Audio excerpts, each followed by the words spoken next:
그 모습을 보고 그 음성을 듣고도 어떤 모습을 보았기에 또 어떤 음성을 들었기에 오늘 우리가 이 말씀을 주의 깊게 듣고 또 삶에 적용해야 될지 말씀을 통해서 함께 나누고자 합니다. 자, 오늘 본문에는 이 땅에서 두 종류의 다른 삶을 살다가 죽음 이후에 또 다른 새로운 영원한 전혀 다른 삶을 살았던 두 사람을 소개하고 있습니다.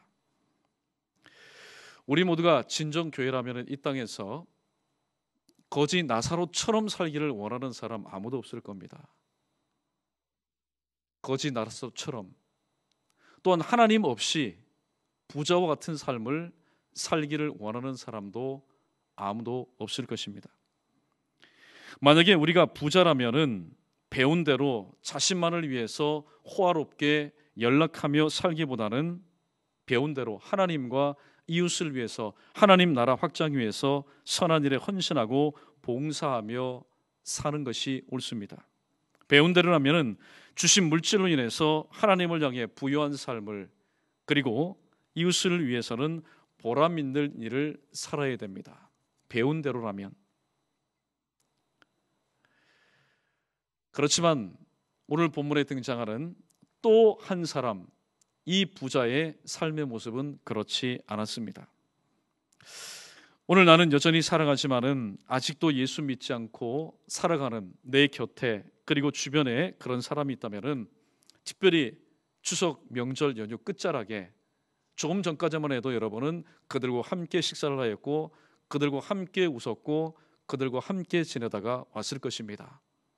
믿지 않는, 그러나 내가 사랑하는 이들이 있다면은 오늘 이 말씀 다시 한번 염두에 두시고 말씀 말미에서 내가 이런 삶을 살아야 되겠다 다시 한번 결단을 내리며 기도의 제목이 있는, 기도의 대상이 있는 여러분의 가정과 삶에 한번 적용해 보도록 하겠습니다.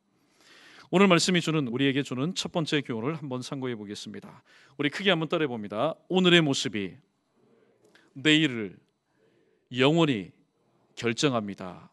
네, 오늘의 나의 삶의 모습이 내일 나의 영원한 삶을 결정한다는 사실입니다. 오늘 본문에는 이 땅에서 완전히 대조적인 삶을 살았던 두 사람이 등장합니다. 한 사람은 그의 신분은 거지였습니다. 나사로였고, 또 한 사람은 부자였던 한 무명의 사람입니다. 누가는 나사로의 이 땅의 삶을 이렇게 소개하고 있습니다. 우리 20절과 21절 말씀, 우리 다시 한번 천천히 나사로가 어떤 삶을 살았는지 우리 다시 한번 읽어보겠습니다. 20절로 21절입니다. 시작. 그런데 나사로라 이름하는 한 거지가 헌데투성이로 그의 대문 앞에 버려진 채 그 부자의 상에서 떨어지는 것으로 배불리려 하매 심지어 개들이 와서 그 헌데를 핥더라. 아멘. 오늘 20절과 21절 말씀은 이 나사로, 거지의 신분으로 살았던 이 나사로의 이 땅에서의 삶을 구체적으로 소개해주고 있는 말씀입니다. 나사로는 한평 자기 집도 없이 살았습니다. 돌아볼 가족도 식구도 친구도 없습니다. 이 나사로에게 있어서 일용할 양식은 매일마다 몇 끼니마다 부자의 상에서 떨어지는 바로 음식 찌꺼기가 이 나사로의 일용할 양식입니다. 혼자 외로워서 개들이 함께 먹으며 또 지냅니다. 몸은 질병으로 인해서 여기저기가 상처가 나서 헌데가 너무나 많습니다. 몸이 헐었다면은, 이 정도 된다면은, 그리고 사람들, 식구들, 친구가 있었다면은 병문안 와서 위로할 겁니다. 그러나 위로하는 것은 사람이 아니라 개들입니다. 개들이 와서 그 헌데를 핥으며 함께 지냅니다. 반면에 부자는 모든 것에 부족함이 없이 풍족하게 삽니다. 아마도 대저택에 살았던 것 같습니다. 날마다 그 집 대문에는 사람들이 출입이 끊이지 않습니다. 잔치를 베풀며 맛있는 음식을 먹고 마시며 즐깁니다. 성경에 보니까 호화롭게 연락하였더라. 도에 지나칠 정도로 사치하며 연락에 빠져 살아갑니다. 그런데 이 모습은 모든 주변 사람들에게는 부러움의 대상입니다. 거지 나사로의 모습을 보고 한 사람도 나는 이런 삶을 살아야지 존경하거나 또 그 모습을 사모하며 동경하는 사람 없었습니다. 그러나 반면에 이 부자의 삶에 대해서는 하나님이 보시는 관점과는 달리 그런 삶을 살지 못했던 사람들에게는 그냥 부러움의 대상이 되고 말았습니다. 부자의 삶 속에는 하나님 함께 하심이 보이지 않습니다. 하나님을 위한 삶의 모습도 발견되지 않습니다. 오직 자신과 명성을 위한 삶만이 존재할 뿐입니다. 자신이 가지고 있는 모든 것들, 부모에게 물려받았든지 아니면은 경영 재간이 많아서 끌어모았든지 이 모든 것은 바로 자신과 자신의 명성만을 위한 도구일 뿐이었습니다. 노블레스 오블리주라는 말이 있지 않습니까? 높은 신분으로서 감당해야 될 사회적인 책임이라는 그런 단어를 가진 뜻입니다. 그렇다면 부자가 남들보다 많은 것을 누리고 산다면은 그만큼 사회적인 책임을 다하며 살아가야 됩니다. 그러나 부자의 삶에는 특권 누림만이 있지 책임 감당이라는 것이 도무지 보이지가 않습니다. 오늘도 마찬가지입니다. 특별히 정치, 작금에 불거지는 대기업의 여러 부실 경영을 한번 보십시오. 책임 감당하는 사람이 있다면은 사회는 밝아질 것입니다. 사회는 좀 더 나아질 겁니다. 그러나 똑같은 글자이지만은 책임 감당이 아니라 책임 회피하는 사람들이 많이 있기 때문에 사회가 어둡고 힘들어지고 있는 실정입니다. 이런 면에 있어서 누가복음에 등장하는 두 인물이 있습니다. 누구입니까? 제사장과 레위인입니다. 이 제사장과 레위인, 하나님 앞에서는 신앙인으로서의 책임과 의무를 다했는지는 모르겠지만은 그들이 사역을 마친 이후 자기 집이 있는 여리고 내려가던 중에 강도 만난 자를 발견하게 됩니다. 그 강도 만난 자의 모습은 자칫 잘못하면은 나의 잠시 후의 모습이 될 수 있다라는 위기감을 가지고 보고도 피하여 지나갔다. 누가복음 10장에서 정확하게 표현합니다. 보지 않았으면은 사실 책임질 필요가 없습니다. 못 봤으니까. 그러나 보았습니다. 보고 피하여 지나갔습니다. 신앙인으로서의 책임을 다하지 못한 예입니다. 오늘날 이 지구촌에는 나사로 같은 교회도 있습니다. 정말로 많습니다. 또 부자와 같은 교회도 많습니다. 만약에 교회가 부자와 같이 하나님을 향한 섬김도 없고 나사로 같은 교회를 위한 나눔도 없이 만약에 자기만을 위한, 자기 교회만을 위한 그런 삶을 산다면은 하나님은 그런 교회, 하나님의 말씀대로 살지 않는 그런 교회를 예루살렘 교회처럼 흩어버릴지도 모릅니다. 오늘 본문에 등장하는 나사로의 삶을 한번 돌아보십시오. 자신의 병듦과 자신의 처절로 인해서 성전을 지척에 두고 있지만은 그 성전에 출입하지 못합니다. 이 나사로가 아브라함의 품에 안길 정도로 그는 이 땅에서 하나님을 향한 신앙이 누구보다도 돈독한 사람이었습니다. 그러나 겉으로 드러난 모습 때문에 사실 성전에는 부정한 병을 가지고 있는 사람은 출입 자체가 금지되어 있었습니다. 조금만 걸어가면은 성전인데 성전에서 하나님 앞에 기도할 수 있을 텐데 성전 출입 자체가 완전히 금지되었습니다. 그리고 인근에 있는 회당에도 가지 못합니다. 회당에 들어가기만 하면은 회당장이 선포하는 하나님의 말씀을 듣고 그 말씀을 통해서 잠시나마 위로를 받고 또 산소를 가지고 살 수 있을 텐데 성전 출입도 금지되었고 회당에 들어가서 말씀 듣는 것도 허용되지 않았습니다. 그러나 겉으로 드러난 모습은 참 아쉽지만은 이 부자의 대문에서 하루하루 구걸하며 살았던 이 나사로 그 마음속에는 하나님이 거하실 정도로 깨끗하였습니다. 그 마음속에는 항상 하나님을 향한 예배와 하나님을 향한 찬송이 있었습니다. 거지가 무슨 하나님께 영광 돌릴 게 있고 거지가 무슨 찬송을 할 수 있는 게 있겠습니까? 그런 것은 단지 겉모습만을 바라보는 우리의 편견, 우리의 선입관일 뿐입니다. 여러분, 없는 사람도 배우지 못한 사람도 질병 가운데 있는 사람도 쇠약한 병상에서 인생의 낭떠러지에서 인생의 밑바닥에서 얼마든지 하나님의 뜻을 깨닫고 영광을 돌리고 기도할 수 있고 찬송할 수 있습니다. 덕분에, 무엇 덕분입니까?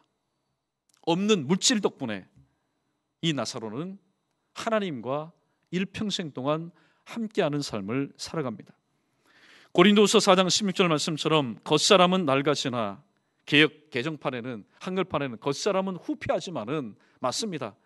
겉은 여러 가지 질병을 해서 헐어버렸는데 무엇이 새롭겠습니까? 겉사람은 후패하지만은 속사람은 하나님과의 날마다의 교제를 통해서 새로워지는 삶을 살았던 것이 일반 사람들이 볼 때는 발견하지 못했던, 그러나 그 중심을 꿰뚫어 보시는 하나님 보실 때는 겉사람은 후패하지만은 그 속사람이 날마다 새로워지는 삶을 살았던 나사로의 모습이었습니다. 이는 하나님과 동행하는 나사로의 모습이었습니다. 반면에 부자를 한번 보십시오. 부자는 충분히 능히 넉넉하게 성전에 올라가서 예배할 수 있는 사람이었습니다.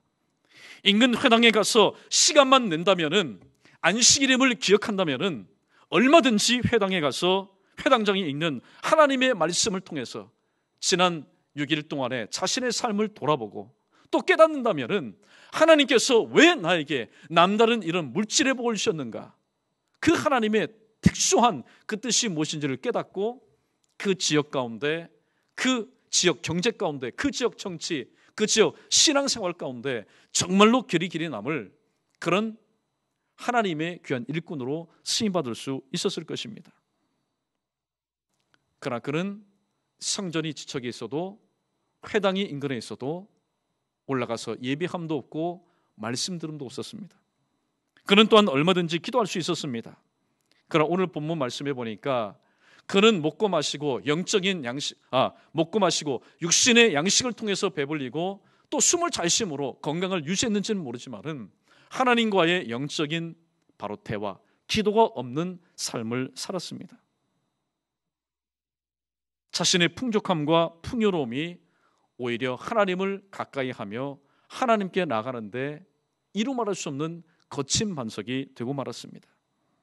그래서 있는 물질 때문에, 나사로는 없는 물질 덕분에 하나님과 동행하는 삶, 하나님과 함께하는 삶을 살았지만은 오늘 본문에 등장하는 이 부자는 하나님이 주신 물질 때문에 하나님의 뜻과는 역행하는 그런 삶을 살았습니다. 이처럼 이들의 이 땅에서의 삶은 다릅니다. 그러나 감출 수 없고 바꿀 수 없는 사실은 이들의 오늘의 삶의 모습이 내일을 영원히 결정하였다라는 사실입니다. 우리 두 번째 대지에서 말씀을 계속해서 나눕니다. 우리 크게 한번 따라해 봅니다.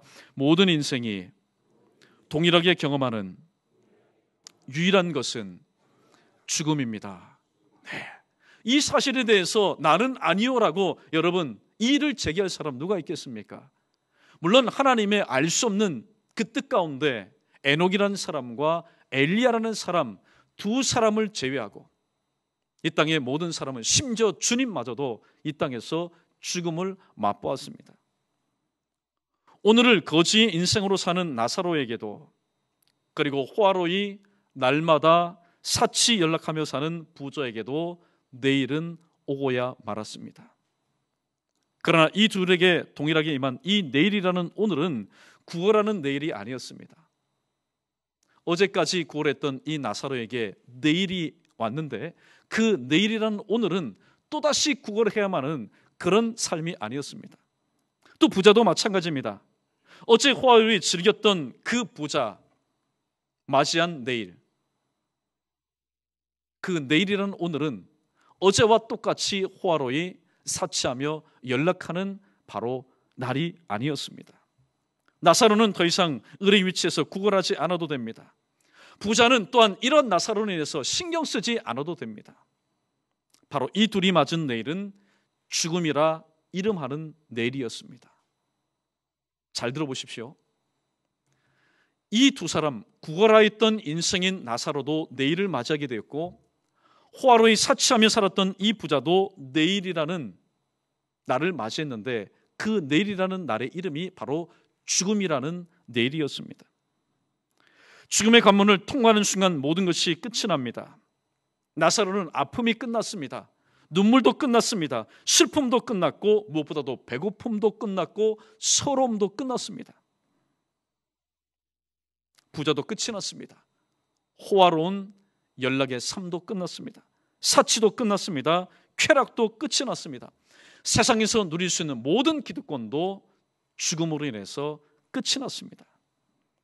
그런데 이 땅에서 모든 것이 끝난 두 사람은 죽음 이후에 전혀 다른 새로운, 나사로에게는 기쁨이지만은 부자에게는 고통스러운 영원한 삶이 주어졌습니다. 우리는 여기서 죽음에 대해 잠시 상고해 볼 필요가 있습니다. 여러분, 죽음에 대해서 여러분은 어떻게 생각하십니까? 저는 죽음의 정의를 이렇게 내려보고 싶습니다. 죽음이란 영원한 삶을 위한 하나님의 부르심이다. 사실 하나님이 부르지 않으면 우리가 여러분 죽을 수 있겠습니까? 그렇지 않습니다. 자살 빼고는. 죽음은 영원한 삶, 하나님이 예비하신 영원한 삶을 위한 하나님의 부르심입니다. 나사로에게는 영원한 생명을 위한 부르심이었지만은 이 부자에게는 영원한 심판을 위한 부르심이었습니다. 하나님이 부르실 때 우리 인생의 모습은 어떨까요? 누가복음 12장에 등장하는 한 부자처럼, 오늘 본문의 부자 말고 누가복음 12장에 등장하는 한 부자처럼 그동안에 쌓아둔 것이 아무리 많아도, 두고 가는 것이 아무리 아까워도 모든 것을 다 두고 가야 하는 것이 바로 하나님 부르심 앞에 연약한 우리의 인생의 모습입니다. 히브리서 9장 27절을 보면은 한 번 죽는 것은 사람에게 정하신 것이요 그 후에는 심판이 있다고 오늘 인생을 향해서 말합니다. 믿는 우리뿐만이 아니라 믿지 않는 하나님의 형상대로 지음받은 우리 모두를 향해서 말씀하고 있습니다. 죽음 이후의 상황에 대해서도 사도 요한은 이렇게 말합니다. 요한복음 5장 29절 말씀해 보니까 선한 일을 행한 자는 생명의 부활로, 악한 일을 행한 자는 심판의 부활로 나오게 될 것이라 말씀하고 있습니다. 결과를 만약에 알 수 있다면은 우리 중에 한 부자처럼 미련하게 그렇게 살 사람 아무도 없을 겁니다. 결과를 미리 알 수 있다면. 그런데 과연 우리가 결과를 알 수 없을까요? 아닙니다. 이 성경은 우리의 과거와 우리의 현재와 우리의 미래, 우리의 결과까지도 구체적으로 이미 다 제시해 놓으셨습니다. 문제는 무엇입니까? 하나님의 말씀에 대해서 우리가 믿고 순종하느냐, 아니면 믿지 못하여서 불순종하느냐. 오늘 문제의 관건은 하나님께 있는 것이 아니라 우리에게 있다라는 사실입니다. 그러므로 그 누구도 죽음 이후의 삶에 대해서 핑계하거나 자기 합리화할 수 없다라는 사실을 우리는 다시 한번 분명히 기억해야 됩니다. 죽음 이후에 핑계 대보십시오. 죽음 이후에 자기 합리화해 보십시오. 오히려 하나님의 긍휼 없는 심판을 초래할 뿐입니다. 오늘 나의 모습은, 오늘 나의 삶의 모습은 죽음이라는 내일 이후에 영원히 이어질 삶을 결정합니다. 그러므로 살아있는 동안에 우리는 오늘 또 죽음에 대해서 좀 더 심사숙고할 필요가 있습니다. 거룩한 부담감을 가지고 고민할 필요가 있습니다. 그런데 그렇게 할 만한 여력이 없죠. 그렇게 할 만한 시간이 없습니다. 왜냐하면 너무나 바쁜 세상을 살고 있기 때문에. 이제 연휴 끝자락 다음 주 월요일이면 또다시 바쁘게 돌아가는 삶의 한 현장에서 일부가 되어서 우리는 또다시 걸어가며 살아가야 하기 때문에 죽음에 대해서 생각할 시간적인 여유조차 없다라는 겁니다. 그럼 오늘 본문에 등장하는 특별히 나사로 아닌 한 부자를 한번 보십시오. 내가 살아있을 동안에 죽음에 대해서 한 번이라도 심사숙고하였다면, 그리고 선한 일을 행한 자는 생명의 부활로, 악한 일을 행한 자는 심판의 부활로 나오리라는 이 말씀의 의미가 무엇인지를 진심으로 한 번쯤 깨달았다면 오늘 본문에 등장하는 시올, 지옥, 불꽃 가운데서 그러한 모습으로, 그러한 음성으로 부르짖지 않았을 것입니다. 왜냐하면 죽음 이후에 우리에게 주어지는, 바로 이어지는 삶은 너무나도 소중하고 영원하기 때문입니다.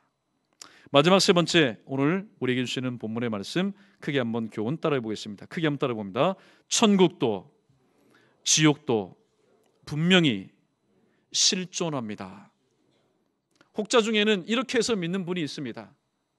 어떤 신앙 생활을 하는 사람이, 어떤 영성이 깊은 사람이 나 천국 체험했다, 그런 도서를 통해서 천국이 있구나. 여러분, 그건 잘못된 믿음입니다. 믿음은 들음에서 나며 들음은 그리스도의 말씀으로 말미암는 겁니다.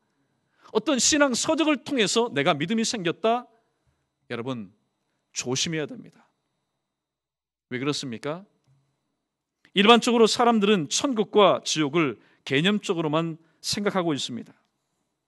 그러나 천국과 지옥은 분명히 존재합니다. 실존합니다. 세계적으로 권위 있는 어떤 학회의 결정이 아닙니다. 로마 캐톨릭처럼 천국도 있고 지옥도 있고, 그런데 가만히 보니까 연옥이라는 것을 만들어서 좀 기금을 좀 만들어야 되겠다. 그래서 어떤 권위 있는 그런 공의 결정에 통해서 천국과 지옥이 있는 것이 아니기 때문입니다. 천국과 지옥이 분명히 실존하는 것은, 이것은 바로 하나님의 말씀이기 때문입니다. 하나님의 말씀이기 때문에 천국과 지옥의 실존은 더욱 분명하고 또 더욱더 구체적입니다.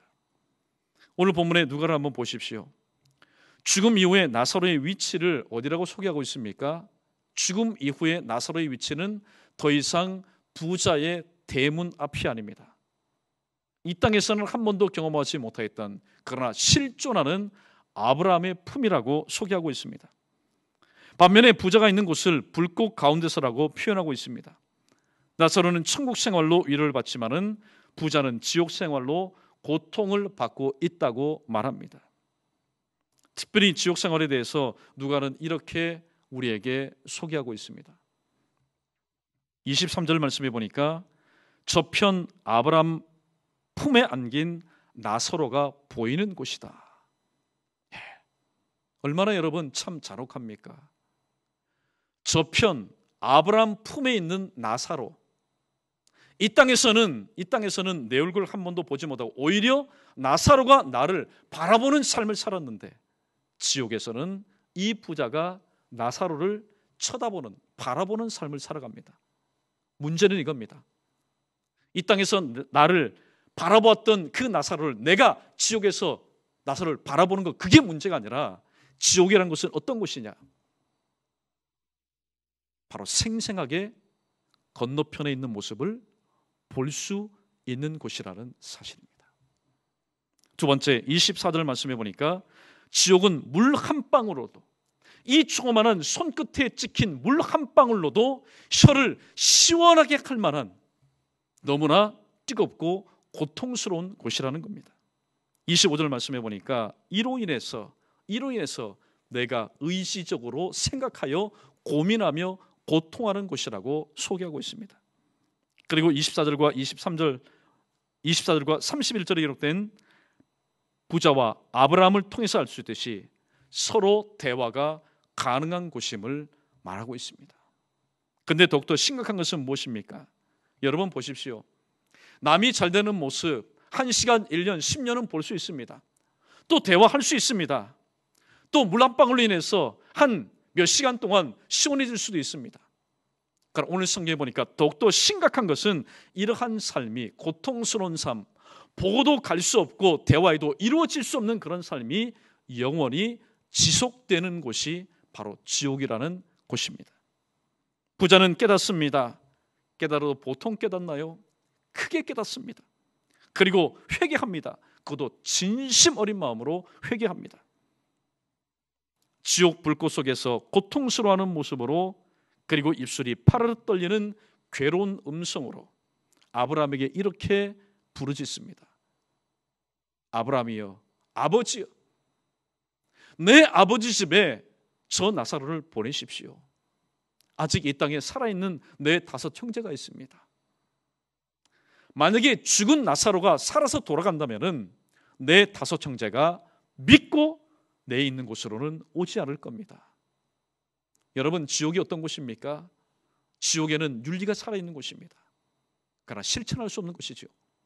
내 5 형제만큼은 이곳에 와서 나와 똑같은 영원한 고통을 당하지 않았으면 좋겠다. 그러나 아브라함이 무엇이라고 말합니까? 너와 나 사이는 구렁텅이에서 가고 올 수도 없다. 모세와 선지자들의 말을 듣지 않으면은 비록 나사로가 죽었다가 살았다 갔다 할지라도 믿지 않을 것이라고 말하고 있습니다. 사랑하는 성도 여러분, 이 부분에서 부자가 이 땅에서 아직 살아있는 5 형제를 위해서 간구하는 장면을 오늘 우리의 삶 가운데 잠시 적용해보고 말씀을 마치도록 하겠습니다. 우리는 추석 명절 연휴를 지내고 있습니다.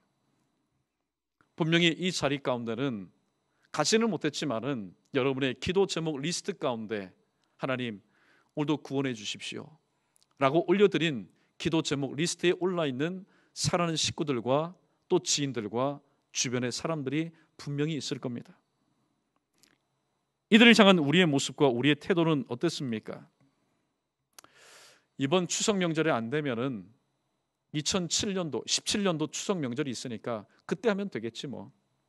올해 아니면은 내년에 되겠지. 부딪히면은 싸우게 되니까. 다른 것은 모르는데 꼭 신앙 이야기를 가지면은 부딪히면 싸우니까 아예 말을 꺼내지 않거나 혹은 피하지는 않았습니까? 소극적인 모습과 태도로 자주 그리고 자꾸 미루지는 않았습니까? 만약에 우리 기도의 제목인 사랑하는 가족과 지인들이 내가 차일피일 미루다가 내가 사랑하는 지인과 가족들이 있는데 그들도 아직 살아있습니다. 나도 살아있고 그런데 내가 차일피일 미루다가 만약에 그들이 죽음이라는 내일을 맞이하게 된다면 오늘 본문에 등장하는 한 부자처럼 죽음이라는 다시는 되돌이킬 수 없는 내일을 맞이하게 된다면 그래서 지옥 불꽃 가운데서 고통스러운 모습으로 또 괴로운 음성으로 그때 왜 나를 적극적으로 전도하지 않았습니까? 만약에 부모님 같으면은 얘야 너 그때 왜 나에게 조금 더 적극적으로 나의 팔목을 잡고라도 예배당으로 왜 이끌지 않았느냐? 또 그때 왜 나를 예배당으로 인도하여서 하나님의 말씀을 듣도록 하지 않았느냐? 절박한 심령을 가진 사람이라면 아마 이렇게 말할지도 모릅니다. 내가 반대해도 내 멱살을 잡고라도 주님께로 인도해서 말씀을 듣도록 했으면 얼마나 좋았을까? 만약에 죽음이라는 내일을 맞이해서 불꽃 가운데서 지옥에서 한 부자처럼 고통스러운 모습으로 괴로운 음성으로 그렇게 살아있는 우리를 향해서 말을 한다면 어떻게 했습니까? 그 모습을 보고 제목의 말씀처럼 그 모습을 보고 그 음성을 듣는 저와 여러분 우리의 또 마음은 어떻게 했습니까? 본문에 등장하는 부자에게는 그 어떤 기회도 주어지지 않습니다. 부자가 뒤늦게나마 깨닫고 회개하고 간절히 간구한 그곳은 바로 더 이상 기회가 주어지지 않는 죽음 이후에 영원한 심판이 있는 불꽃 가운데 지옥이기 때문입니다. 그러나 우리와 우리의 기도의 대상인 가족과 지인들, 주변 사람들에게는 아직도 기회가 있습니다. 여러분, 낙심하지 말고 포기하지 마십시오. 그가 이미 죽음의 선을 넘은 사람이라면 더 이상 기대할 것이 없지만은 아직 예수 믿지 않지만은 기도해도 요동치 않지만은 조짐도 보이지 않지만은 내가 살아있고 그들이 살아있다면은 아직까지 우리 모두에게는 기회가 있습니다. 아직 산자의 땅에서 여전히 살고 있기 때문입니다. 지옥으로 향해 열린 넓고 큰 길을 오늘 또 걸어가는 육신에 갇혀서 그저 현실이라는 이 평안함 그 육신에 갇혀서 그러나 고통스러워하는 그 영혼의 모습을 보고도 구원해 달라고 괴로이 외치는 그 영혼의 음성을 듣고도 만약에 우리가 제사장처럼 레위인처럼 보고도 듣고도 그 심령을 피하여 지나간다면 먼저 구원받은 자로서 영적인 노블레스 오블리지 신앙인으로서 믿는 자로서의 책임을 다하지 못하는 것이라고 오늘 성경은 우리에게 말씀하고 있습니다. 이 땅에 오셔서 유리방황하던 자기 백성을 보시고 예수님은 불쌍히 여기는 그런 마음을 가지셨습니다. 그래서 만나는 사람마다 또 모이는 장소마다 하나님의 나라를 선포하셨고 말씀으로 그들을 인도하신 예수님이셨습니다. 그러므로 여러분, 오늘 이 자리에서 또 기도하는 중에 곰곰이 말씀을 묵상하며 또 기도하는 중에 오늘도 하나님께서 여러분의 귀를 열어주시고 또 여러분의 눈을 뜨게 해주셔서 내 기도 제목의 대상인 오늘도 그 영혼들이 나를 향해서 육신은 아직까지 이 땅에 있습니다. 잘 살고 있습니다. 아무런 걱정이 없습니다. 그러나 그들의 영혼은 알고 있습니다. 이대로 가다가는 죽음 이후에 오늘 부자와 같이 저 지옥에 빠질 것을 알기 때문에 오늘도 그 영혼은 외치는데 우리의 육신의 길은 막혀있고 육신의 눈은 감겨있기 때문에 그 영혼의 소리와 그 영혼의 부르짖는 모습을 우리는 알 수가 없습니다. 그러면 이 시간 여러분 기도하실 때 하나님, 오늘 말씀을 들었습니다. 하나님, 오늘 이 시간 제가 참 잘 왔습니다. 만약에 오늘 이 시간 오지 않았다면 올해 아니면 내년이면 되겠지. 하나님이 택한 사람이면 언제든지 하나님이 구원하시겠지. 그렇게 우리는 또한 구렁이 담 넘어가듯이 또 넘어갈 수밖에 없는 우리입니다. 그러나 오늘 이 말씀을 들은 이후에 우리는 깨달았습니다. 우리는 우리의 기도의 대상인 그 영혼들이 오늘 또 나를 향해서 제발 나를 이끌어 주라. 내 영혼을 향해서 오늘도 구원의 말씀을 선포하라고 오늘도 부르짖고 있다라는 사실입니다. 아무쪼록 그들을 하나님의 말씀이 있는 곳 또 주님께로 인도하여서 사제의 은총과 구원의 기쁨을 그들로 하여금 우리와 함께 누리도록 해야 하는 것이 바로 오늘을 살아가는 바로 산자의 땅에 있는 믿음의 사람 저와 여러분의 신령한 거룩한 책임입니다. 아무쪼록 이런 은혜를 함께 누리면서 하나님 허락하신 남은 생애를 하나님 앞에서 또 뜻깊게 또 보람 있게 살아낼 수 있는 바로 저와 여러분 우리 모두 되기를 주님의 이름으로 간절히 축원합니다.